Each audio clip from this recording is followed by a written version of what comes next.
Assalamu alaikum warahmatullahi wabarakatuh. Innal hamdalillah nahmaduhu wa nasta'inuhu wa nastaghfiruhu wa na'udhu billahi min shururi anfusina wa min sayyiati a'malina. May yahdihillahu fala mudilla lahu wa may yudlilhu fala hadiya lahu. Wa ashhadu an la ilaha illallah wahdahu la sharika lahu wa ashhadu anna Muhammadan abduhu wa rasuluhu. Ya ayyuhalladhina amanu taqullaha haqqa tuqatih wa la tamutunna illa wa antum muslimun. يا أيها الناس اتقوا ربكم الذي خلقكم من نفس واحدة وخلق منها زوجها وبث منهما رجالا كثيرا ونساء واتقوا الله الذي تساءلون به والأرحام إن الله كان عليكم رقيبا يا أيها الذين آمنوا اتقوا الله وقولوا قولا سديدا يصلح لكم أعمالكم ويغفر لكم ذنوبكم ومن يطع الله ورسوله فقد فاز فوزا عظيما أما بعد எல்லா புகழும் அகிலங்கள் அனைத்திற்கும் ஏகரைவனாகிய தூணின்றி வான் படைத்த அல்லாஹ் ஒருவனுக்கு உரித்தானதாகும். அவனது சாந்தியும் சமாதானமும் அவனுடைய இறுதி தூதர் முஹம்மது ரசூலுல்லாஹ் ஸல்லல்லாஹு அலைஹி வஸல்லம் அவர்கள் மீதும் அவர்களை பின்பற்றி வாழ்ந்த சத்திய சஹாபாக்கள், தாபீன்கள், தபா தாபீன்கள், உலமாக்கள், நல்லோர்கள், நாம் நேசிப்பவர்கள், நம்மை நேசிப்பவர்கள் அனைவர் மீதும் என்றென்றும் நின்று நிலவட்டுமாக. எல்லாம் அல்லாஹ்வின் நல்லடியார்களே, நாம் கடந்த வகுப்பில் ஷியாக்களுடைய தோற்றம், அதனுடைய பின்னணி, அதனுடைய இயக்கங்கள், அது சார்பான இருக்கக்கூடிய குழுக்கள் என்ன சம்பந்தமாக பார்த்தோம். அதற்கு முன்பாக இந்த ஷியாக்கள் தோன்றிய காலகட்டத்தை நாங்கள் பார்க்கக்கூடிய நேரத்தில் ஹிஜ்ரி 36-37 தான் இது ஆரம்பிக்குது. உஸ்மான் ரலியல்லாஹுடைய கொலையோடு அவர்கள் கிளற அப்படியே உருவாக ஆரம்பிக்கிறாங்க. அப்துல்லா இப்னு சபா போன்ற அந்த யூதர்கள் மூலியமாக இவர்கள் உருவாக ஆரம்பிக்கிறாங்க. அப்போ இதில் முதலாவதாக நாங்கள் இதில் சஹாபாக்களுக்கு மத்தியில் நடந்த முதல் யுத்தம், சஹாபாக்களுக்கு மத்தியில் நடந்த முதல் பிரச்சனை அல்லது முதல் சண்டை என்று சொல்லக்கூடிய ஜமல் யுத்தம் என்பது சம்பந்தமாக பார்ப்போம். அப்போ இந்த ஜமல் யுத்தத்தை ரசூல் ஸல்லல்லாஹு அலைஹி வஸல்லம் அவர்கள் முன்னாலே அறிவிப்பு செஞ்சாங்களா, இல்லை அவர்கள் அறிவிப்பு செய்யலையா அப்படின்னு கேட்டால் ரசூல் ஸல்லல்லாஹு அலைஹி வஸல்லம் அவர்கள் அறிவிப்பு செஞ்சாங்க. எந்த அளவுக்கு சொன்னால், ரசூல் ஸல்லல்லாஹு அலைஹி வஸல்லம் ஒரு நாள் சஹாபாக்களோட போகக்கூடிய நேரத்தில் சொல்கிறாங்க, ஒரு வீடு, ஒரு குடிசை வீடு, அதில் ஓட்டையாக இருக்குது. இது நம்ம மறுமை நாளுடைய முன்னறிப்புகளில் கூட சொன்னோம்.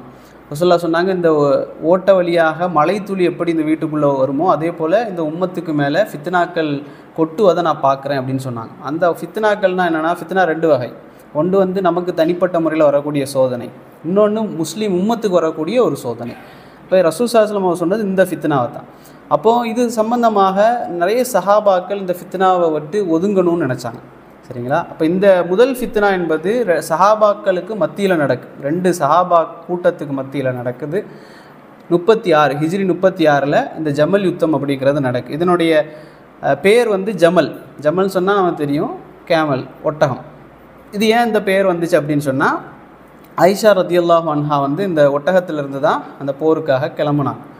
அப்போது அந்த அடிப்படையாக வச்சு இந்த ஜமல் யுத்தம் அப்படிங்கிற பேர் இந்த யுத்தத்துக்கு வருது. அப்போ இந்த யுத்தத்தில் நிறைய சஹாபாக்கள், அலி ரலியல்லாஹு அவர்கள், ஆயிஷா ரலியல்லாஹு அன்ஹா, தல்ஹா, ஜுபைர், இப்படி பெரும்பான்மையான சஹாபாக்கள் இதில் கலந்து கொண்டாங்க. அப்போ அவர்களை பற்றி நாம் தெரிஞ்சுக்கணும்னால அலி ரலியல்லாஹு பற்றி ஃபஸ்ட்டு தெரிஞ்சிருக்கணுமே. அலி ரலியல்லாஹு அவர்களுடைய சிறப்பை பொறுத்த வரைக்கும் அவர் யார்? 4வது ஹலீஃபா. இதில் அஹ்லு சுன்னாவினர் நமக்கு எந்த மாற்று கருத்தும் இல்லை.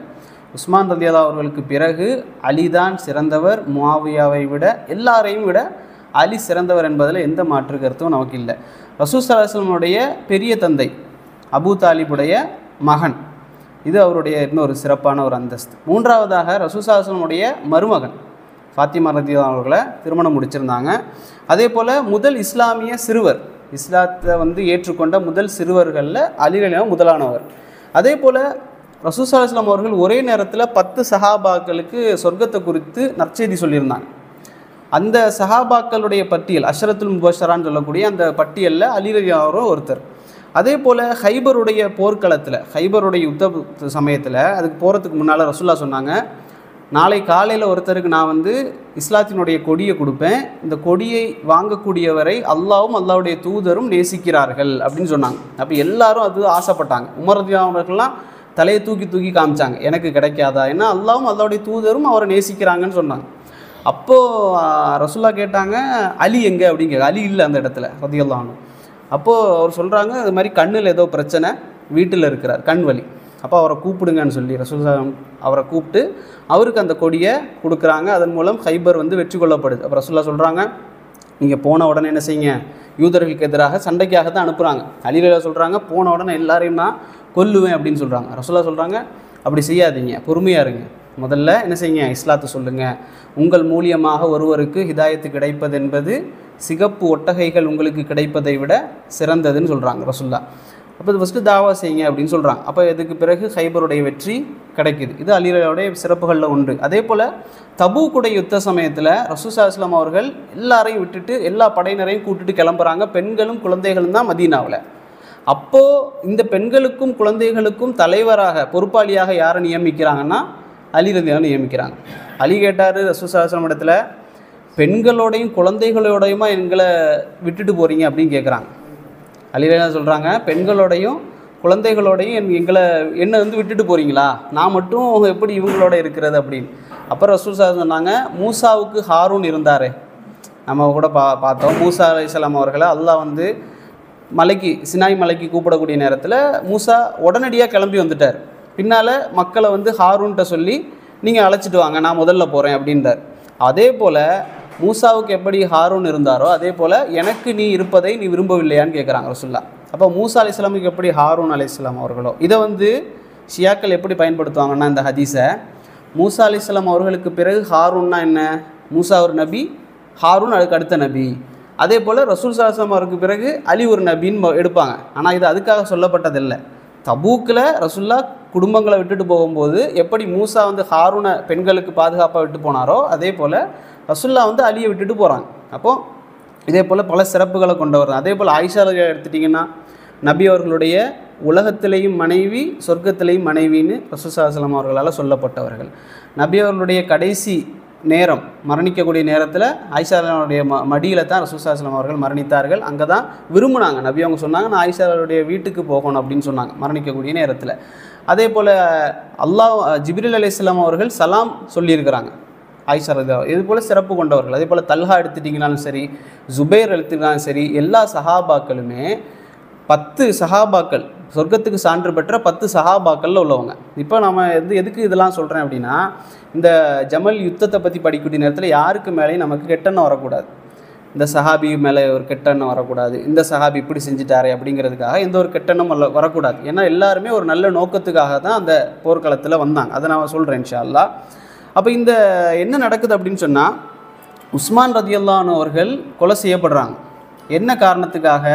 அவருக்கு மேலே நிறைய குற்றச்சாட்டுகள் வருது. உஸ்மான் ரலியல்லாஹு சம்பந்தமாக நிறைய குற்றச்சாட்டுகள் வருது. அதில் மிக முக்கியமான குற்றச்சாட்டு என்னென்னா, தங்களுடைய குடும்பத்தார்கள், அதாவது உமையா கோத்திரத்தவர்களே வந்து முன்னிறுத்துறாரு, எல்லா இடத்துலையும் கவர்னர் போஸ்டிங் அது இதெல்லாம் தங்களுடைய வம்சத்துக்குனருக்கே கொடுக்குறாரு இப்படின்னு சொல்லி ஒரு பெரிய குழப்பம் ஏற்பட்டு அது பெருசாகி, அதற்கு பிறகு மதீனாவில் தான் ஹிலாஃபத் இருக்குது. மதீனாவில் எகிப்து, ஈராக், சிரியா இதே போல் இடங்கள்லேருந்து ஆட்களை எல்லாம் திரட்டி வந்து உஸ்மான் ரலியல்லாஹு அவர்கள் கொலை செய்யப்பட்டார். கொலை செய்யப்பட்டதற்கு பிறகு ஒரு 7 நாள் சொல்லுவாங்க வரலாற்றில், ஒரு 7 நாள் வந்து மதீனா வந்து கிளர்ச்சியாளர்களுடைய கையில் இருக்குது. ஹிலாஃபத்து இல்லாமல் 7 நாட்கள் கையில் இருக்குது. அப்போ அலி ரலியல்லாஹு என்ன செய்கிறாங்கன்னா, அவர்களுடைய ஒரு நல்லெண்ணம், அவங்க என்ன சொல்கிறாங்க, நான் வந்து ஹிலாஃபத்தை எடுக்கிறேன், நான் என்கிட்ட பையத் செய்யுங்க, நான் அந்த யாரெல்லாம் உஸ்மான் அவர்களை கொண்டாங்களோ அவர்களையெல்லாம் நான் வந்து கிசாஸ் தண்டனை நான் கொடுக்குறேன் அப்படின்னு சொல்கிறாங்க. நிறைய சஹாபாக்கள் என்ன செய்கிறாங்கன்னா, முதல்ல தண்டனை கொடுங்கன்றாங்க. ஏன் அப்படின்னு சொன்னால், அந்த காலகட்டம் நமக்கு தெரியும், ஒரு சின்ன ஒருத்தர் கொலை செய்யப்பட்டாலே, யாராவது கொலை செய்யப்பட்டாலே அவருக்கு மரண தண்டனை கொடுக்கப்படும். இங்கே கொல்லப்பட்டது வந்து ஒரு அரசர், இஸ்லாமிய உம்மத்துடைய ஒரு அரசர் கொல்லப்பட்டிருக்கிறாரு. அதனால் அவருக்கு எதிரான ஒரு தண்டனை வந்து கொடுக்கணும் அப்படின்னு சொல்லி போராட்டங்கள் நடக்குது. இப்போ இந்த சம்பவத்தில் நிறைய சஹாபாக்கள் ஒதுங்கினாங்க. அதில் ஒரு சில சஹாபாக்கள் நான் சொல்கிறேன். இம்ரான் இப்னு ஹுசைன், சாத் இப்னு அபி வக்காஸ் ரலியல்லாஹு அன்ஹு அவர்கள், Usama ibn Zaid, Abdullah ibn உமருடைய பையன், Abu Musa al Ashari, Saeed ibn Zaid ibn Thabit, இதே போல் நிறைய சஹாபாக்கள் வந்து ஒதுங்கினாங்க. இந்த பிரச்சனையில் எனக்கு வேண்டாம் அப்படின்னு சொல்லி ஒதுங்கினாங்க. அப்போது என்ன நடக்குது அப்படின்னு சொன்னால், ஆயிஷா ரலியல்லாஹு அன்ஹா இந்த கொலை நடக்கக்கூடிய நேரத்தில் மக்காவுக்கு போயிருந்தாங்க. மதீனாவிலேருந்து மக்காவுக்கு ஹஜ்ஜுக்காகையோ அல்லது உம்ராக்காகவோ போயிருந்தாங்க. ஹஜ்ஜுடைய சீசன் அது, துல்ஹஜ் மாதத்தில் ஹஜ்ஜுக்கு போயிருந்தாங்க. அப்போ ஹஜ்ஜு செஞ்சுட்டு திரும்பி வர்றாங்க, உஸ்மான் ரலியல்லாஹு அன்ஹு கொலை செய்யப்பட்டுட்டாங்க.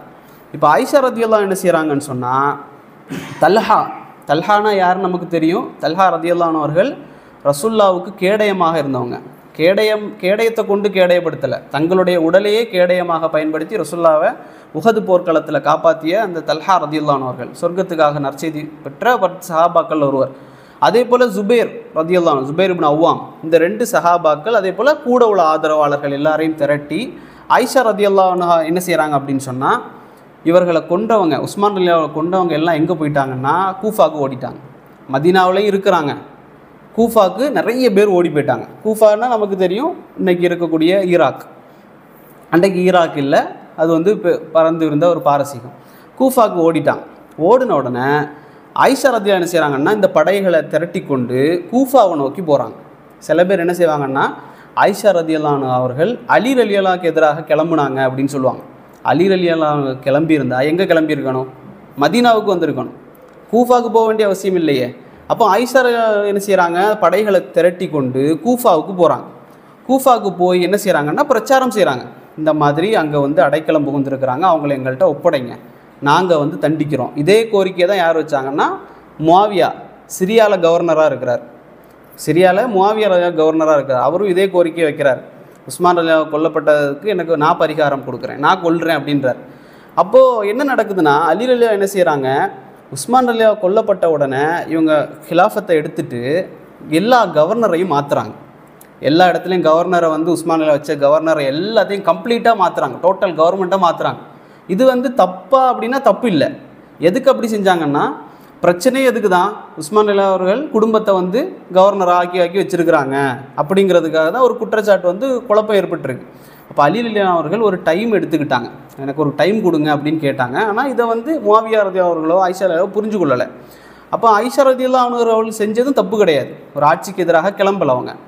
அப்போ ஆயிஷா ரலியல்லாஹு அவர்கள் கிளம்பி போகக்கூடிய நேரத்தில் என்ன நடக்குது அப்படின்னு சொன்னால், கிளம்பி போகிறாங்க பஸ்ராவுக்கு வெளியில் தான் அந்த யுத்தம் நடக்குது. பஸ்ராவுக்கு போகக்கூடிய நேரத்தில் உஸ்மான் ரலியல்லாஹு அவர்கள் உஸ்மான் இப்னு ஹுனைஃப் அப்படிங்கிறவர் அங்கே கவர்னராக இருக்கிறார். பஸ்ராவில் உஸ்மான் இப்னு ஹுனைஃப் கவர்னராக இருக்கிறார். அப்போ ஆயிஷா ரலியல்லாஹு அவர்கள் அந்த இடத்துக்கு போகக்கூடிய நேரத்தில் ஒரு ஹவ்வப் அப்படிங்கிற ஒரு இடத்த அடைகிறாங்க. ஹவ்வப் அப்படிங்கிற இடத்த அடைஞ்ச உடனே நாய்கள் வந்து என்ன செய்து குலைக்குது. நாய்கள் எல்லாம் சேர்ந்து குலைக்கக்கூடிய சத்தம் வந்து ஆயிஷா ரலியல்லாஹு அவர்களுக்கு கேட்குது. உடனே ஆயிஷா கேட்டாங்க, இது எந்த இடம் அப்படின்னு கேட்டாங்க. அப்போது சஹாபாக்கள் சொன்னாங்க, இது வந்து ஹவ்வப் அப்படின்னு சொன்னாங்க. உடனே ஆயிஷா என்ன செஞ்சாங்க, நான் போகிறேன் அப்படின்னாங்க, நான் திரும்புகிறேன் அப்படின்னாங்க.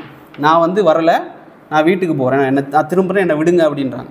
அப்போ கேட்குறாங்க, எதனால் நீங்கள் திரும்புகிறீங்க அப்படின்னு. அப்போ ஆயிஷா ரலியல்லாஹு சொல்கிறாங்க, நானும் என்னுடைய மனைவிமார்களும் ரசூலுல்லாவோட நாங்கள் மனைவிமார்கள் எல்லோரும் உட்கார்ந்து இருக்கக்கூடிய நேரத்தில் ரசூல் ஸல்லல்லாஹு அலைஹி வஸல்லம் அவர்கள் எங்களை பார்த்து சொன்னாங்க, உங்களில் யாரோ ஒருத்தி ஹவ்வப் அப்படிங்கிற இடத்தை அடையக்கூடிய நேரத்தில் நாய்கள் உங்களை பார்த்து குலைக்கும், அந்த நிலையில் நீங்கள் வந்து மோசமானவர்களாக இருப்பீங்க, அதாவது உங்களை சூழ இருக்கக்கூடியவங்க கொலை செய்யப்படுவாங்க அப்படின்னு சொல்லி ஆயிஷா ரலியல்லாஹு சொல்கிறாங்க. ரசூலுல்லாஹ் சொல்ல நான் கேட்டிருக்கிறேன், நான் வந்து திரும்புகிறேன் அப்படின்றாங்க. உடனே சஹாபாக்கள் என்ன செய்கிறாங்க, உம்முல் முஃமினீன், உங்கள் தாய்கள், அதாவது முஃமின்களுடைய தாய், நீங்கள் வாங்க, நீங்கள் வந்தால் தான் இந்த பிரச்சனை சரியாகும், இல்லைனா இந்த பிரச்சனை பெருசாகிட்டே போகும்னு சொன்னோன்னா ஆயிஷா ஒத்துக்கிறாங்க. சரி நான் வாரேன் அப்படின்னு சொல்லிட்டு ஆயிஷா ரலியல்லாஹு பஸ்ராவுக்கு போகிறாங்க. பஸ்ராவுக்கு போகக்கூடிய நேரத்தில் அங்கே ஒரு கூட்டம் வந்து போருக்காகவே வருது. ஜபலா அப்படின்னு சொல்லக்கூடியவன் யார் அப்படின்னு சொன்னால் உஸ்மான் ரலியல்லாஹுடைய கொலையோடு சம்மந்தப்பட்டவன். இவன் ஜபலான்னு சொல்லக்கூடியவன் அங்கே ஓடி ஒளிஞ்சிருந்தான் அவனோட கூட்டத்தோட. அப்போ இந்த ஜபலான்னு சொல்லக்கூடியவனும் அவனுடைய கூட்டமும் சேர்ந்து ஆயிஷா ரலியல்லாஹுக்கு எதிராக சண்டை போடுறாங்க. இதில் ஆயிஷா ரலியல்லாஹுடைய படை வந்து வெற்றி பெறுது. வெற்றி பெற்ற உடனே அங்கே கவர்னராக இருந்தவர் யாருன்னா உஸ்மான் இப்னு ஹுனைஃப். இவர் என்ன செய்கிறாரு, அங்கேருந்து போயிட்டார், நான் கவர்னராக இருக்கலைன்னு சொல்லிட்டு கிளம்புறாரு. அப்போ வந்து கைது செய்யப்பட்டு பின்னால் விடுவிக்கப்படுறார். விடுவிக்கப்பட்ட உடனே உஸ்மான் இப்னு ஹுனைஃப் சொல்கிறாரு ஆயிஷா ரலியல்லாஹுல, நீங்கள் வந்து பஸ்ராவுக்குள்ளே வர வேண்டாம், அலி ரலியல்லாஹு அவர்கள் இங்கே வரட்டும், பேசி முடிவு செய்யலாம் அப்படின்றாங்க. எதற்குன்னா ஒரு பேச்சுவார்த்தை நடத்தட்டும். ஏன்னா அலி ரலியல்லாஹு என்ன நினச்சாங்கன்னா, இப்படி நம்ம கவர்மெண்ட்டை மீறி ஒரு படை வந்து இங்கே போய் சண்டை போடுதுன்னா அது சரியில்லை, இதை வந்து நான் செய்கிறேன், நீங்கள் எனக்கு கொஞ்சம் டைம் கொடுங்க அப்படிங்கிறதுக்காகத்தான் இந்த பிரச்சனை நடக்குது. அப்போது என்ன நடக்குதுன்னா, ஆயிஷா ரலியல்லாஹு அவர்கள் இந்த காரியத்தை செஞ்சுக்கிட்டு இருக்கும் நேரத்தில் அலி ரலியல்லாஹு என்ன செய்கிறாங்கன்னா, கூஃபாவுக்கு 2 பேரை அனுப்புகிறாங்க. யாரெல்லாம் அப்படின்னா, அம்மார் ரலியல்லாஹு அவர்களையும் தங்களுடைய பையன் ஹசன் ரதியல்லாஹு அன்ஹு 2 பேரையும் கூஃபாவுக்கு அனுப்புகிறாங்க. கூஃபா இங்கே மதீனா இங்கே இருக்குன்னு வைங்களேன், இங்கே வந்து பஸ்ரா, மேலே கூஃபா, அப்புறம் சிரியா டமஸ்கஸ் இப்படி இருக்குது. அப்போ கூஃபாவுக்கு அனுப்புகிறாங்க. கூஃபாவுக்கு அனுப்பக்கூடிய நேரத்தில் கூஃபாவில் வந்து யார் இருக்கிறாங்கன்னா அபு மசூத் அப்படிங்கிற சஹாபியும் அதே போல் அபு மூசா அல் அஷரி அப்படிங்கிற சஹாபியும் இருக்கிறாங்க. அப்போ அம்மார் ரதியல்லாஹு அன்ஹு அவர்களும் ஹசன் ரதியல்லாஹு அன்ஹு போயாச்சு. அங்கே போய் என்ன பேசுகிறாங்க, ஆட்சியாளர்களுக்கு எதிராக கிளம்பக்கூடாது, தப்பு, அப்போ நாம் ஆயிஷா ரலியல்லாஹு தடுத்து நிறுத்தணும், இந்த காரியத்தை விட்டு தடுத்து நிறுத்தணும்னு பிரச்சாரம் செய்கிறதுக்காக போகிறாங்க அலி ரலியல்லாஹுடைய தரப்புல இருந்து. அப்போ அங்கே போன உடனே அபு மசூத் என்ன செய்கிறாரு, அங்கே இருக்கிற கவர்னர் என்ன செய்கிறாருன்னா அம்மாரை பார்க்குறாரு. பார்த்த உடனே சொல்கிறாரு, நபி ஸல்லல்லாஹு அலைஹி வஸல்லம் அவர்களோட நீங்கள் தோழமை கொண்டிருந்தீங்களே அந்த காலத்திலிருந்து நான் உங்களை பார்த்துக்கிட்டு இருக்கிறேன். நீங்கள் இப்போ செய்யக்கூடிய இந்த காரியத்தை போல் மோசமான ஒரு செயலை நான் பார்த்ததில்லை அப்படின்றார். அவர் என்ன நினைக்கிறாருன்னா, உஸ்மான் கொல்லப்பட்டிருக்கிறாரு, நீங்கள் எதுக்கு அதுக்கு எதிராக பிரச்சாரம் செய்கிறீங்க அப்படிங்கிற மாதிரி அவர் பார்க்குறாரு. அப்போது அம்மார் ரலியல்லாஹு சொல்கிறாங்க, திருப்பி நீங்கள் 2 பேர் இருக்கிறீங்களே, அபு மசூதும் அபு மூசா அல் அஷரியும், நீங்கள் 2 பேரும் இஸ்லாத்தை ஏற்ற காலத்திலிருந்து இப்படி ஒரு விஷயத்துக்கு பின்வாங்கிறத போல் மோசமான ஒன்றை நான் பார்த்ததில்லை அப்படின்றார். அப்போ இப்படி அங்கே ஒரு கன்வர்சேஷன் போகுது. 2வது நாள், அதுக்கு அடுத்த நாள் என்ன ஆகுது அப்படின்னு சொன்னால், அம்மார் ரதியல்லாஹு அவர்களுக்கும் அபு மூசா அவர்களுக்கும் ஒரே மாதிரியான ட்ரெஸ்ஸை அணிவிச்சு ஹசன் ரதியல்லாஹு அவர்களை மெம்பரில் ஏற்றுறாங்க. மெம்பரில் ஏற்றி அம்மார் ரதியல்லாஹு அவர்கள் ஒரு குத்பா, ஒரு சின்ன ஒரு பிரசங்கம் செய்கிறாங்க. அதில் அம்மார் ரதியல்லாஹு சொல்கிறாங்க, ஆயிஷா ரதியல்லாஹு அன்ஹா அவர்கள் பஸ்ராவுக்கு வந்துட்டாங்க. அவர்கள் வந்து விட்டார்கள். ஃபவல்லாஹி, அல்லாஹ்வின் மீது ஆணையாக, அவள்தான் நபியினுடைய இந்த உலகத்து மனைவி, அடுத்த மறுமை நாளுக்கு பிறகு வரக்கூடிய சொர்க்கத்திலையும் அவள்தான் நபிக்கு மனைவி அப்படின்னு அவங்க சொல்கிறாங்க. சொல்லிட்டு சொல்கிறாங்க, அல்லாஹ் உங்களை சோதிக்கின்றான். எப்படி சோதிக்கிறான் தெரியுமா, நீங்கள் அல்லாஹ்வுக்கு வழிபடுகிறீர்களா அல்லது ஆயிஷாவுக்கு வழிபடுகிறீர்களா என்று அல்லாஹ் சோதிக்கிறான் அப்படின்னு. அவங்க என்ன சொல்ல வராங்கன்னா, ஆயிஷா ரதியல்லாஹு அன்ஹா வராங்களே அதனால் நான் அவங்களுக்கு சப்போர்ட் பண்ணுவேன் அப்படின்னு யாரெல்லாம் இருக்கிறீங்களோ அவங்கெல்லாம் ஆயிஷாவுக்கு வழிபட்டுறீங்க. யார் வந்து ஆட்சிக்கு எதிராக கிளம்புறது தப்புன்னு யார் சொன்னால் அல்லாஹ் சொல்லியிருக்கிறான். அப்போ அல்லாஹ் சொன்னதை தான் நம்ம கேட்கணும். அது இல்லாமல் யார் ஆட்சிக்கு எதிராக கிளம்பி வந்தாலும் சரி அது தவறு தான் அப்படின்னு சொல்லி அம்மார் ரலியல்லாஹு அவர்கள் அங்கே ஒரு உரை நிகழ்த்துறாங்க. அதே போல் உசாமா அப்படிங்கிற ஒருத்தர் இருந்தார், உசாமா இப்னு ஸெய்த் ரதியல்லாஹு அன்ஹு அவர்கள் என்ன செய்கிறாங்கன்னா, அலி ரலியல்லாஹு இடத்துல ஒரு ஆள் அனுப்புகிறார். ஏதோ ஒரு பொருளாதாரத்தை வாங்கிட்டு வர்றதுக்கு ஆள் அனுப்புகிறார். அப்போ அவர் சொல்கிறார் அந்த மனிதர்கிட்ட, நீங்கள் அலி ரலியல்லாஹு இடத்துல போய் பொருளாதாரத்தை கேட்பீங்க. கேட்கக்கூடிய நேரத்தில் அவர் கேட்பார், நீங்கள் யார்கிட்டருந்து வந்திருக்கீங்க. நீங்கள் சொல்லுவீங்க உசாமாட்டேருந்து வந்திருக்கிறேன் அப்படின்னு. உடனே அலி உங்கள்கிட்ட கேட்பார், உசாமா ஏன் என்னோட போர்க்களத்தில் வரலை, என்னோட சண்டையிடுறதுக்கு எனக்கு சப்போர்ட்டாக ஏன் அவர் வரலைன்னு சொல்லி அவர் கேட்பார் அப்படின்னு சொல்லி அனுப்புகிறாங்க. அதே போல் இவர் அனுப்புன உடனே அலிரா அதே போல் கேட்குறாங்க, உசாமா ஏன் என்னோட கலந்து கொள்ளலை அப்படின்னு சொல்லி. உடனே அவர் சொல்கிறாரு, இவர் போன மனிதர் சொல்கிறாரு, உசாமா ஏன் உங்களோட கலந்துக்கல தெரியுமா, அவர் சொன்னார் எங்ககிட்ட, சிங்கத்தினுடைய வாயில் அலியே உங்களுடைய தலை இருந்தால் நானும் என்னோட தலையையும் அதில் வைப்பதற்கு நான் விரும்பியிருப்பேன், உங்களோட நான் இருக்க தான் விரும்புவேன், ஆனால் நீங்கள் செய்யக்கூடிய இந்த காரியத்தை நான் சரி காணவில்லை அப்படின்னு சொல்கிறாங்க. அப்போ பெரும்பாலான சஹாபாக்கள் ஒரு சைடு இருக்கிறாங்க, பெரும்பாலான சஹாபாக்கள் இன்னொரு பக்கம் இருக்கிறாங்க. இன்னும் பல சஹாபாக்கள் இந்த 2 பேருமே வேண்டாம், இந்த பிரச்சனையே வேண்டான்னு சொல்லி ஒதுங்கி இருக்கிறாங்க. இந்த சூழ்நிலையை நாங்கள் தெரிஞ்சுக்கொள்ளணும். அதே போல் அலி ரலியல்லாஹுடைய பையன், மூத்த பையன் யார், ஹசன் ரதியல்லாஹு அன்ஹு அவர்கள், இவங்க சொல்கிறாங்க தன்னுடைய வாப்பா கிட்ட, அலி ரலியல்லாஹு சொல்கிறாங்க, இந்த அலி ரலியல்லாஹு கிளம்பிட்டாங்க, ட்ரெஸ் எல்லாம் போட்டு குதிரை ஒட்டகம்லாம் எடுத்துகிட்டு கிளம்பிட்டாங்க. ஹசனில் அழுகிறாங்க. பார்த்துக்கிட்டு கிட்ட போய் நின்று தேம்பி அழுகிறாங்க. அப்போ அலி ரலியல்லாஹு கேட்குறாங்க, தந்தையே நான் கொஞ்சம் பேசவா, எனக்கு அனுமதி தாங்க அப்படின்னு கேட்குறாங்க. அவர் சொல்கிறாரு பேசு அப்படின்னு சொல்லி. உடனே அவங்க சொல்கிறாங்க, தந்தையே நான் முதல்லையும் உங்ககிட்ட சொல்லிக்கிட்டே இருக்கிறேன் நீங்கள் போகாதீங்கன்னு சொல்லி, இப்போயும் அதை தான் சொல்கிறேன், நீங்கள் போக வேண்டாம் அப்படின்னு சொல்லி அழுகிறாங்க. அலி ரலியல்லாஹு என்ன செய்கிறாங்க அப்படின்னு சொன்னால், பொம்பளை பிள்ளை மாதிரி நீ அழாத, நீ வந்து தைரியமாக இரு, பொம்பளை பிள்ளை மாதிரி அழாத அப்படின்னு சொல்லி அலி ரலியல்லாஹு தட்டி கழிக்கிறாங்க. அதே போல் ஜுபைர் ரதியல்லாஹு அன்ஹு அவர்கள் என்ன ஆயிஷா ரலியல்லாஹு சைடில் இருக்கிறவங்க, ஜுபைர் என்ன செய்கிறாரு, அப்துல்லாட்ட சொல்கிறார், அப்துல்லா இப்னு ஜுபைர்கிட்ட, இன்றைக்கு கொல்லப்படக்கூடியவர்கள் 2 பேர் தான், ஒன்று அநியாயக்காரராக கொல்லப்படுவார், இல்லைன்னா அநியாயம் செய்யப்பட்டவராக கொல்லப்படுவார். அநியாயம் செய்யப்பட்டவராக கொல்லப்பட்டவர்களில் நான் இருப்பேன்னு நான் நினைக்கிறேன் அப்படின்னு சொல்கிறார். ஜுபைர் அவர்கள் அப்படி தான் கொல்லப்பட்டாங்க. நம்ம இன்ஷால்லா அதை பார்ப்போம். அப்போ இந்த மாதிரி சஹாபாக்களுக்கு மத்தியில் பிரச்சனை போயிட்டுருக்கு. அதே போல் அபூ பக்ரா ரதியல்லாஹு அன்ஹு அவர்கள் சொல்கிறாங்க, இந்த சம்பவம் நடந்து கொண்டிருக்கிற இடத்துல 2 முஸ்லீம்கள் வாளால் சந்தித்து கொண்டால், 2 முஸ்லீம்கள் தங்களுக்கு மத்தியில் வாளால் சந்தித்து கொண்டால் 2 பேருக்குமே நரகம்தான் என்று ரசூல் ஸல்லல்லாஹு அலைஹி வஸல்லம் அவர்கள் நான் சொல்ல கேட்டிருக்கிறேன், விலகி கொள்ளுங்கள் சொல்லி அட்வைஸ் பண்ணுறாங்க. அப்போ இதெல்லாம் நடந்து கொண்டிருக்கிற நேரத்தில் சந்திச்சிட்டாங்க. அந்த போர்க்கள பசராவுக்கு பக்கத்தில் வெளியில், பசரா இல்லை பசராவுக்கு வெளியில் இந்த 2 கூட்டங்களும் என்ன செஞ்சிருச்சு, வந்து அமர்ந்துருத்தாங்க. அப்போ இரவு நேரத்தில் என்ன செய்கிறாங்கன்னு சொன்னால், அங்கே 2 பேரும் தூங்கி கொண்ட நேரத்தில் முனாஃபிக்குகள் என்ன செய்கிறாங்கன்னு சொன்னால் தங்களுடைய வேலையை காட்டுறாங்க. அங்கேருந்து இங்கே வந்து சில பேரை கொல்லுறாங்க. அதாவது அலி ரலியல்லாஹு சைடில் தான் இந்த ஷியாக்களுடைய கூட்டம் அங்கே தான் இருந்துச்சு. அதே போல் ஹவாரிஜிகள் இருந்தாங்க பெரும்பாலும். அப்போ இந்த கூட்டம் என்ன செய்து மாறி மாறி கொலை செய்து சமாதான பேச்சுவார்த்தையை நடத்த விடாமல் பண்ணுறாங்க. சஹாபாக்களுக்கு மத்தியில் இந்த சம்பவம் நடக்கலை. முனாஃபிக்குகளும் இந்த ஷியாக்கள் ஹவாரிஜிகள் என்ன செய்கிறாங்க, இந்த பிரச்சனைகளை எல்லாம் ஏற்படுத்துகிறாங்க.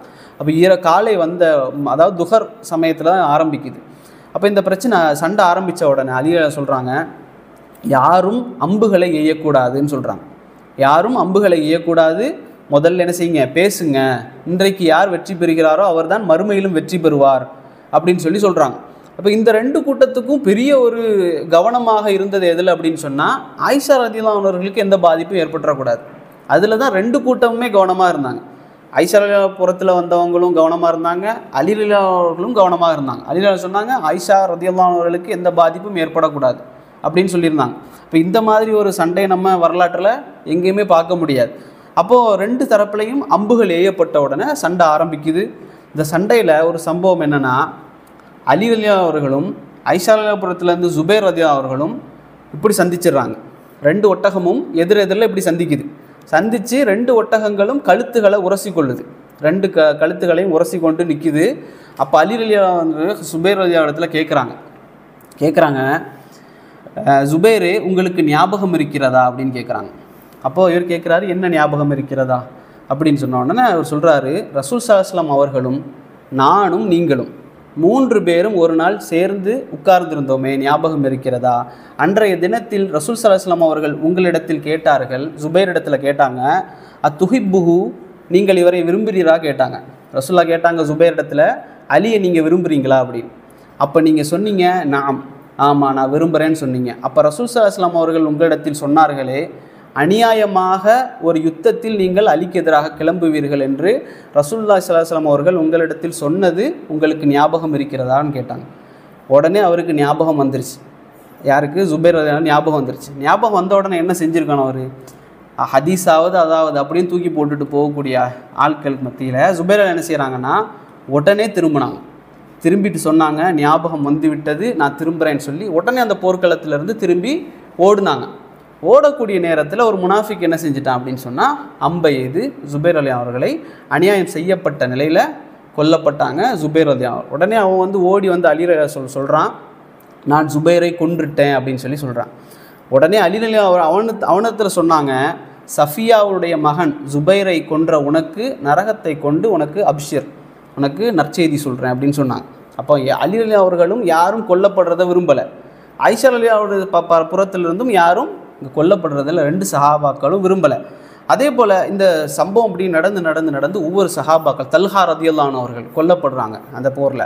இப்படி 2 பக்கமும் சஹாபாக்கள் கொலை செய்யப்பட்டுக்கிட்டே இருக்கிறாங்க. எதுக்காக சண்டை நடக்குதுன்னு தெரியாத அளவிற்கு. அப்போ இப்படி நடந்துட்டு நேரத்தில் ஹசன் ரலியல்லாஹு அவர்களுக்கு பயங்கர கவலை வந்துருச்சு, அலி ரலியல்லாஹு அவர்களுக்கு கவலை வந்துருச்சு. அலி என்ன செய்கிறாங்கன்னா, ஓடி வந்து ஹசன் ரலியல்லாஹு சொல்கிறாங்க, உன்னுடைய தந்தை 20 வருஷத்துக்கு முன்பாகவே செத்துருக்கக்கூடாதான்னு சொல்கிறாங்க. 20 வருஷத்துக்கு முன்னாலே நான் மௌத்தாக இருக்கக்கூடாதா, இப்படி பிரச்சனை நடக்குதே என்னால் அப்படின்னு சொல்கிறாங்க. அப்போ ஹசன் சொல்கிறாங்க, நான் ஏற்கனவே உங்கள்கிட்ட சொன்னேனே அப்பா அப்படின்னு சொல்கிறாங்க.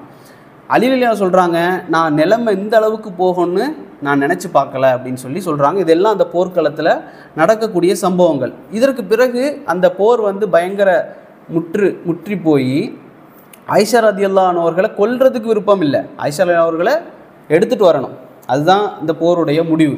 அப்போ என்ன செய்கிறாங்கன்னா, ஆயிஷாவுடைய ஒட்டகத்தினுடைய கால் என்ன செய்யுதுன்னா வெட்டப்பட்ட உடனே அவங்க எதில் இருப்பாங்க, அந்த பல்லாக்கு சிவிகையில் வந்து இருப்பாங்க, அதில் இருந்து அப்படியே கீழே விழுந்துருச்சு. விழுந்த உடனே ஆயிஷா ரலியல்லாஹு அவர்கள் எடுத்து கொண்டு வரப்பட்டுட்டாங்க. இதோட போர் என்ன செய்யப்பட்டது, முடிஞ்சிருச்சு. முடிஞ்ச உடனே ஆயிஷா ரலியல்லாஹு அவர்கள் வந்த உடனே அலி ரலியல்லாஹு சொல்கிறாங்க மக்களிடத்தில், யாராவது இங்கிருந்து ஓடினால் விரட்டாதீர்கள், போரில் என்ன செய்வாங்கன்னா விரட்டலாம். அலிரலியல்லாஹு அன்ஹு சொல்கிறாங்க, இந்த போரில் யாராவது ஓடுனாங்கன்னா விரட்டாதீங்க, வாளை சுருட்டி வைத்து விட்டாருன்னு சொன்னால் அவரை வெட்டாதீங்க, அதே போல் யாரும் யாரையும் பின்தொடரக்கூடாது, பின்னால் போய் யாரையும் கொல்லக்கூடாது அப்படின்னு சொல்லி நிறைய சட்டங்களை சொல்கிறாங்க. அப்போது இந்த சம்பவங்கள்லாம் நடந்து கொண்டிருக்கக்கூடிய நேரத்தில், இரவு நேரத்தில், ராத்திரி ஆயிடுச்சு, இருட்டிடுச்சு, மக்ரிப் அந்த நேரம் வந்த உடனே பையன் ஹசன் ரலியல்லாஹு அவர்களை அழைச்சிட்டு அந்த போர்க்களத்துக்குள்ளே போகிறாங்க. போய் பார்க்குறாங்க, எல்லாரும் கொல்லப்பட்டு கிடக்கிறாங்க. அப்போ தல்ஹா ரலியல்லாஹு அவர்கள் கொல்லப்பட்டு கிடக்கிறாங்க. அதை பார்த்து உட்கார்ந்து அலி ரலியல்லாஹு அவர்கள் கண்ணீர் விட்டு அழுறாங்க, தேம்பி அழுறாங்க. அதற்கு பிறகு கொஞ்சம் தூரம் போகிறாங்க, அவருடைய பையன் தல்ஹா ரலியல்லாஹுடைய பையன் என்ன செய்யப்படுறாரு, கொல்லப்பட்டு கிடக்கிறார். அப்போ சொல்கிறாரு ஹசன் ரலியல்லாஹு, என்னுடைய மகனே, இவனை பாரு, இவன் சுஜூதிலேயே தன்னுடைய வாழ்க்கையை கழித்தவன், தன்னுடைய வாழ்க்கையை கழித்தவன் இன்றைக்கு கொல்லப்பட்டிருக்கிறான். எதனால் தெரியுமா? அவன் தன்னுடைய வாப்பாவுக்கு கட்டுப்படக்கூடிய பையனாக இருந்தான், அது இல்லைன்னு சொன்னால் அவன் இந்த போர்க்களத்துக்குள்ளே வந்திருக்க மாட்டான் அப்படின்னு சொல்லி வருத்தப்படுறாங்க. இதெல்லாம் போரெல்லாம் நடந்து முடிஞ்சிருச்சு, சரிங்களா? போரெல்லாம் முடிஞ்ச உடனே ஒரு கூட்டம் வருது அலி இடத்துல. இவர்கள் தான் அந்த ஷியாக்கள், முனாஃபிக்குகள் இருந்தாங்க, ஷியாக்கள் இருந்தாங்க, நல்ல முஸ்லீம்களும் மூளை செலவு செய்யப்பட்டிருந்தாங்க, நல்ல சிந்தனையோடு இருந்தவங்களெல்லாம் மூளை செலவு செஞ்சு மாற்றியிருந்தாங்க. இவங்கெல்லாம் வந்து அலி இடத்துல கேட்குறாங்க, அலியே என்ன செய்யுங்க, கனிமத்தை பிரிங்க அப்படின்னு. எப்படி போர் நடந்த உடனே என்ன செய்வாங்க, கனிமத் பொருட்கள் வரும், வாள், அம்பு, சாப்பாடு, பெண்கள், குழந்தைகள், ஆண்கள், இது எல்லாத்தையும் என்ன செய்வாங்க, கனிமத்தாக எடுத்து அடிமைப்படுத்துவாங்க. இப்போ இதே போல் அலி இடத்துல கேட்குறாங்க, அலியே கனிமத்தை பிரிங்க அப்படின்னு சொல்லி முனாஃபிக்குகள் கேட்குறாங்க. அப்போ அலி அவர்களுக்கு பயங்கர கோவம் வந்துருச்சு, சரியான கோவம் வந்த உடனே அலி கேட்டாங்க, அந்த மக்களை பார்த்து கேட்டாங்க, இந்த இருக்கிறாங்களே ஆயிஷா ரலியல்லாஹு அன்ஹா, இவரை அடிமையாக எடுக்கக்கூடியவர் யாருன்னு கேட்டாங்க. ஆயிஷாவை யார் அடிமையாக இருக்க போகிறீங்க அப்படின்னு கேட்டாங்க. அப்போ தான் அவங்களுக்கு தெளிவாச்சு. சுப்ஹான் அல்லாஹ், அவங்க சொன்னாங்க, சுப்ஹான் அல்லாஹ் உம்முனா, எங்களுடைய தாய் அப்படின்னு சொன்னாங்க. தாய் எப்படி அடிமையாக எடுக்கிறது, உம்முனா ஹராம் அப்படின்னு சொல்கிறாங்க, அடிமையாக்குறது ஹராம் அப்படின்னு சொன்னாங்க. அலில சொன்னாங்க, ஹராம் தானே, அப்படி என்று சொன்னால் எல்லாமே ஹராம் தான், எல்லா கனிமத்தும் உங்களுக்கு ஹராம் தான், யாரெல்லாம் எதையெல்லாம் எடுத்தீர்களோ அதையெல்லாம் திரும்பி கொண்டு வந்து இந்த பஸ்ராவுடைய பள்ளிவாசலில் வைங்கன்னு சொன்னாங்க. அதே போல் எல்லா பொருட்களும் வைக்கப்பட்டது. ஒருத்தர் என்ன செஞ்சுட்டு இருந்தார்னா, அவங்க கொண்டு வந்த சாப்பாடை எடுத்து சமைச்சிட்டு இருந்தார். அலில என்ன செஞ்சாங்கன்னா, ஓடி போய் அதை எட்டி உதைச்சாங்க. எல்லாமே ஹராம் அப்படின்னு சொன்னாங்க, கனிமத்தை எடுக்காதீங்க அப்படின்னு சொன்னாங்க, அது வந்து நமக்குரியது அல்ல அப்படின்னு சொன்னாங்க. இப்போ இந்த சம்பவத்திற்கு பிறகு ஆயிஷா ரலியல்லாஹு அன்ஹா அவர்கள் பஸ்ராவில் வந்து என்ன செய்கிறாங்கன்னா, ஒரு ரூமில் வந்து அடைச்சி வைக்கப்படுறாங்க, சாப்பாடு எல்லாம் கொடுக்கப்படுது, நோய்வாய்ப்படுறாங்க, அதையும் அலி ரலியல்லாஹு கவனித்தாங்க. அதுபோல் ஒரு நாள் என்ன ஆகுது அப்படின்னு சொன்னால், ஆயிஷா ரலியல்லாஹு அவர்களை அலி ரலியல்லாஹு போய் சந்தித்து சொன்னாங்க, அஸ்ஸலாமு அலைக்கும் வரஹ்மத்துல்லாஹி வபரகாத்துஹு சொன்னாங்க. ஆயிஷா ரலியல்லாஹு அவர்களும் பதில் சொன்னாங்க. அதுக்கு பிறகு அலி ரலியல்லாஹு கேட்டாங்க, யா உம்மா, என்னுடைய தாயே, நீங்கள் எப்படி இருக்கிறீங்க அப்படின்னு கேட்டாங்க. அவங்க சொன்னாங்க, பி ஹைர், நான் நல்லா இருக்கிறேன் அப்படின்னு சொன்னாங்க. அதே போல் அவங்க அலி கேட்டாங்க, அல்லாஹ் உங்களுடைய பாவங்களை மன்னிப்பானாக அப்படின்னு சொன்னாங்க. ஆயிஷா சொன்னாங்க, உங்களுக்கும் அல்லாஹ் மன்னிப்பானாக அப்படின்னு சொன்னாங்க. அதற்கு பிறகு நல்ல சந்தோஷமான முறையில் ஆயிஷா ரலியல்லாஹு அவர்களும் அலி அவர்களும் பிரிந்தாங்க. ஆயிஷா ரலியல்லாஹு அவர்களை என்ன செஞ்சாங்கன்னா, அபூபக்கருடைய பையனோடையும் இன்னும் சில பெண்களோடையும் அலி ரலியல்லாஹு என்ன செஞ்சாங்கன்னா, மதீனாவுக்கு திரும்ப அனுப்பி வச்சாங்க. அப்போ அலி ரலியல்லாஹு அவர்கள் அனுப்பி வைத்ததற்கு பிறகு ஆயிஷா ரலியல்லாஹு அவர்கள் எந்த விதமான அரசியல் நடவடிக்கையிலையும் அவங்க ஈடுபடலை. ஆயிஷா ரலியல்லாஹு அவர்கள் வீட்டில் உட்கார்ந்துருக்கும்போது சொல்லுவாங்க, பெண்கள் அல்லது மற்ற சிறுவர்களிடத்தில் சொல்லுவாங்க, இந்த இப்னு உமர், அப்துல்லா இப்னு உமர்னு ஒருத்தர் இந்த ஊரில் இருக்கிறார்ல, அவரை நீங்கள் இந்த ரோட்டில் கிராஸ் ஆவதை பார்த்தீங்கன்னா இங்கே கூட்டுருவாங்க அப்படின்னு சொல்லுவாங்க. ஏன்னா இவர் வந்து ஒதுங்கி இருந்த சஹாபாக்கள் இவர் ஒரு பொக்கிஷம், அப்துல்லா இப்னு உமர். இவர் உண்மையாகவே அலி ரலியல்லாஹு அவர்களுக்கு பிறகு ஒருத்தர் தகுதி அப்படின்னு சொன்னால் அப்துல்லா இப்னு உமர் தான் ஹிலாஃபத்துக்கு. ஆனால் எந்த அரசியல் இதுலேயும் அவர் ஈடுபடலை, அவர் விரும்பவும் இல்லை. ஏன்னா வாப்பா உமர் ரலியல்லாஹுடைய வளர்ப்பப்படி அது உமர் சொல்லிகிட்டே போனாங்க, எனக்கு பிறகு என்னுடைய மகனை வந்து எந்த விதமான ஒரு ஆட்சியிலையும் நீங்கள் வச்சிடக்கூடாது, ஆனால் உங்களுக்கு உதவியாளராக அவன் இருப்பான் அப்படின்னு சொல்லி. அப்போ அப்துல்லா இப்னு உமர் ஒரு நாள் அப்படி கிராஸ் ஆகக்கூடிய நேரத்தில் அவரை கூப்பிட்டு வந்தாங்க, ஆயிஷா ரலியல்லாஹு கூப்பிடுறாங்க வாங்கன்னு சொல்லி. அப்போ வந்தார். அப்போ கேட்டாங்க, யா அப்துல் ரஹ்மான், நான் இந்த மாதிரி போனேனே, சண்டைக்கு போனேனே, நீ ஏன் என்னை தடுக்கலைன்னு கேட்டாங்க. அப்போ அவங்க என்ன அப்புறம் தான் உங்களுக்கு புரிஞ்சுது, நம்ம போனது வந்து ஒரு தவறான ஒரு விஷயம்தான் அப்படின்னு ஆயிஷா ரலியல்லாஹு புரிந்தது. அப்போ அவர் சொல்கிறாரு, நான் வந்து சொல்ல வந்திருப்பேன், ஆனால் நீங்கள் அப்துல்லா இப்னு சுபைருடைய கருத்தை தான் நீங்கள் சரி கண்டிருந்தீங்க, அப்போது அவருடைய பேச்சுக்களை நீங்கள் கேட்டுக்கிட்டு இருந்தீங்க, அதனால் என்னுடைய பேச்சை நீங்கள் கேட்க மாட்டீங்கன்னு நினச்சி தான் நான் அவங்கக்கிட்ட அந்த அறிவுரை சொல்லலை அப்படின்னு சொல்லி அப்துல்லா இப்னு உமர் ரலியல்லாஹு அன்ஹு சொன்னாங்க. இப்போ இந்த சம்பவம் இதுதான் இந்த போர். இது தாண்டி எந்த விதமான குரோதமோ அல்லது நோக்கமோ இல்லை. சிலர் என்ன செய்வாங்க, ஆயிஷா அவர்கள் ஆட்சிக்காக இந்த ஆசைப்பட்டு தான் அந்த போரை நடத்தினாங்க, அல்லது அவர்களுக்கு வேறு நோக்கம் இருந்துச்சு அப்படிங்கிற மாதிரி நிறைய சொல்லுவாங்க. இது எல்லாமே என்னதான், பொய் தான். இதுதான் உண்மையான விஷயம். 2 பேருமே நோக்கம் என்னவாக இருந்து இந்த கூட்டத்துக்கு அப்துல்லா இப்னு ஜுபைர் இப்னு அவ்வாம், தல்ஹா, ஐஷா இவங்களுக்கு என்ன நோக்கம் இருந்துச்சு அப்படின்னு சொன்னால், உஸ்மான் ரலியல்லாஹு அவர்கள் கொல்லப்பட்டதற்கு பழி வாங்கணும். இதுதான் நோக்கமாக இருந்துச்சு. அலி ரலியல்லாஹுடைய நோக்கம் என்னென்னா, நான் அதை செய்கிறேன், எனக்கு கொஞ்சம் நேரம் கொடுங்க அப்படின்னு சொல்கிறது. அதுதான் அலி ரலியல்லாஹுடைய தரப்பு வாதமாக இருந்துச்சு. இதில் சத்தியத்துக்கு நெருக்கமான வாதம் அலி ரலியல்லாஹுடைய வாதம். ஏன்னு சொன்னால், அலி ரலியல்லாஹுடைய பீரியடுக்கு பிறகு யார் வந்தா? முஆவியா ரலியல்லாஹு வந்தாங்க. முஆவியாவும் இதற்கு எதிராகத்தான் சண்டை போட்டுட்டு இருந்தார். ஆனால் முஆவியா ரலியல்லாஹு வந்ததற்கு பிறகும் அந்த மக்களுக்கு தண்டனை கொடுக்க முடியலை. ஏன்னா அவ்வளோ பேர் அந்த கொலையில் ஈடுபட்டாங்க. 2000க்கும் அதிகமான பேர் உஸ்மான் ரலியல்லாஹுடைய கொலையில் ஈடுபட்டிருந்தாங்க. எந்த அளவுக்குன்னா, அலி ரலியல்லாஹு அவர்கள் உஸ்மானுடைய மனைவி இருக்கிறாங்க, நாயிலா ரலியல்லாஹு அன்ஹா. நாயிலா இடத்துல போய் கேட்டாங்க அலி ரலியல்லாஹு அவர்கள், யாரெல்லாம் உஸ்மானை கொன்னதுன்னு எனக்கு பேரை சொல்லுங்க அப்படின்னு சொல்லி. அவங்க சொன்னால் அவங்களுடைய 3 விரல் வெட்டப்பட்டிருந்துச்சு. உஸ்மான் ரலியல்லாஹு வெட்ட வரக்கூடிய நேரத்தில் தடுத்தாங்க மனைவி. அப்போ நாயிலா ரலியல்லாஹு அன்ஹாவுடைய 3 விரல் வெட்டப்பட்டுச்சு. அவங்கள்ட்ட கேட்டாங்க, பேரை கொடுங்க, அவர்களுக்கு நான் தண்டனை கொடுக்குறேன். அவங்க சொன்னாங்க, பேரெல்லாம் எனக்கு தெரியாது, ஆளை பார்த்தா அடையாளம் சொல்கிறேன் அப்படின்னா. அப்போ இந்த அடையாளம் சொல்கிறத வச்சு நம்ம அந்த காலத்தில் பெண்களை கூட்டிகிட்டு போய் நிற்க வச்சு அடையாளம் சொல்கிற பழக்கம்லாம் இன்றைக்கி இல்லை. அது நடக்காது. 2000க்கும் மேற்பட்ட பெரிய குழப்பம் நடந்த அந்த நாட்கள். அப்போது அவர்களாலையும் பண்ண முடியலை, முஆவியா ரலியல்லாஹு அவர்களுக்கும் தண்டனை கொடுக்க முடியலை. அதற்கு பிறகு தான் என்ன செஞ்சாங்க, இந்த மக்கள் ஷியாக்கள் என்ன செஞ்சாங்கன்னா, கூஃபாவில் குடியேறினாங்க. அவர்களுடைய பரவலாக்கம் அங்கே தான் இருந்துச்சு. அதுக்கு பிறகு சிஃபின் யுத்தத்துலேயும் அவர்களுடைய பங்களிப்பு அதிகமாக இருந்துச்சு. இதில் ஏதாவது சந்தேகம் இருந்தால் கேளுங்க. அதெல்லாம் ஃபிக்குடைய கிளாஸுக்கு போகலாம்.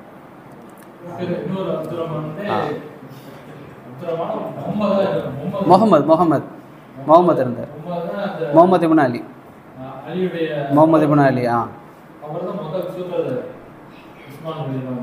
அப்போல அபூபக்கருடைய பையனும் இதில் ஈடுபட்டிருந்தார். அபூபக்கருடைய பையன் என்ன செய்கிறாருன்னா, தாடியை பிடிச்சார். உஸ்மான் ரலியல்லாஹுடைய தாடியை பிடிச்சி வெட்டத்துக்கு நின்னார். அப்போ உஸ்மான் ரலியல்லாஹு கேட்டாங்க, உன்னுடைய வாப்பா இந்த இடத்துல இருந்திருந்தால் இந்த செயலை அவர் என்ன செஞ்சுருப்பார் அப்படின்னு. உடனே அவர் விட்டுட்டு போனார். ஆமாம்.